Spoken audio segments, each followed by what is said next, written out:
मशहूर गीत सारे जहां से अच्छा लिखने वाले शायद इकबाल को दिल्ली यूनिवर्सिटी ने अपने चैप्टर से, अपने सिलेबस से हटा दिया है। करीब 13 घंटे से ज्यादा देर तक चली एकेडमिक काउंसिल की बैठक में ये बड़ा महत्वपूर्ण फैसला लिया गया।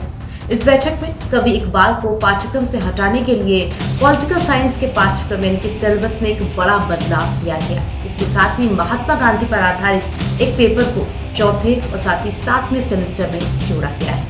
दिल्ली यूनिवर्सिटी के बीए से सारे जहां से अच्छा हिंदोस्तां हमारा ये तराना लिखने वाले मशहूर शायर मोहम्मद इकबाल का नाम हटाने का फैसला लिया गया है। दिल्ली की एकेडमिक काउंसिल ने सिलेबस में कई बड़े बदलाव किए हैं और इन्हीं बदलावों में से एक है मोहम्मद इकबाल के चैप्टर को हटाया जाना।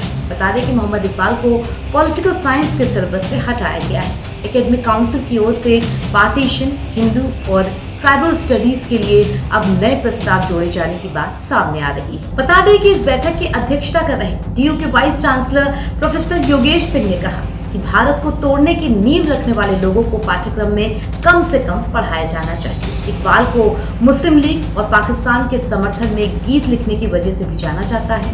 भारत विभाजन और पाकिस्तान की स्थापना का विचार सबसे पहले इकबाल ने ही उठाया था। प्रोफेसर योगेश सिंह का कहना था कि हमें ऐसे लोगों को पढ़ाने की बजाय अपने राष्ट्र के नायकों को पढ़ाने पर ज्यादा जोर देना चाहिए। वाइस चांसलर के प्रस्ताव को सर्वसम्मति के साथ इस बैठक में पारित किया गया।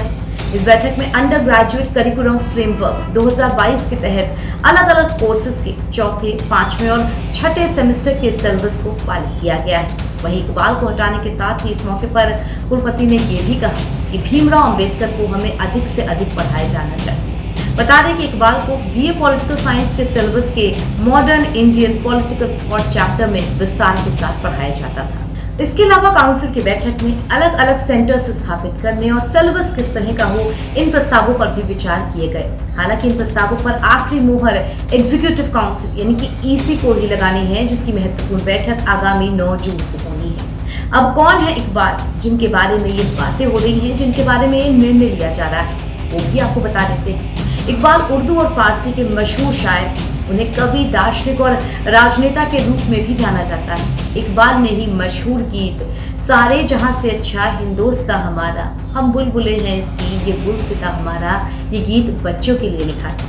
इकबाल भारतीय उपमहाद्वीप के सबसे प्रमुख उर्दू और फारसी के शायरों में से एक। उन्हें पाकिस्तान के राष्ट्रीय कवि के रूप में भी जाना जाता है। एबीवीपी ने इस फैसले का स्वागत किया है। एबीवीपी यानी कि अखिल भारतीय विद्यार्थी परिषद ने इस फैसले का स्वागत करते हुए लिखा। उनकी दिल्ली यूनिट की तरफ से एक ट्वीट किया गया जिसमें कहा गया, दिल्ली विश्वविद्यालय अकादमिक परिषद ने डीयू के राजनीतिक विज्ञान सिलेबस से मोहम्मद इकबाल के चैप्टर को हटाने का फैसला लिया है। मोहम्मद इकबाल को पाकिस्तान का दार्शनिक पिता कहा जाता है। वो जिन्ना को मुस्लिम लीग में नेता के रूप में स्थापित करने में प्रमुख प्लेयर रहे हैं। मोहम्मद इकबाल भारत के विभाजन के लिए उतने ही जिम्मेदार हैं जितने मोहम्मद अली जिन्ना है।